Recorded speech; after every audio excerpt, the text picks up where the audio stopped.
Panahon na ng pagbabago, dahil sa ito ay kinakailangan tayo na magtulong-tulong na maunlarin ang mahal natin ngayon.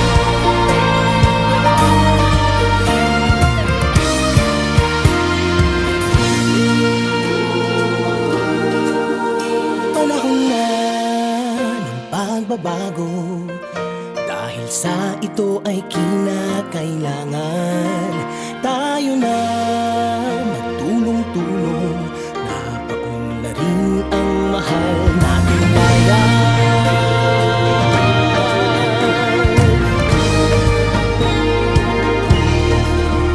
Panahon na ng pagbabago at iayos ang mga dapat ayusin. Dapat lang maging tungkulin ng bawat mamamayan dito sa atin. Gawin ng pagbabago patungo sa pag-asenso, magsikap ng mabuti at nang guminhawa tayo. Itagong malaki natin sa mundo at ipamalas ang bagong Pilipino.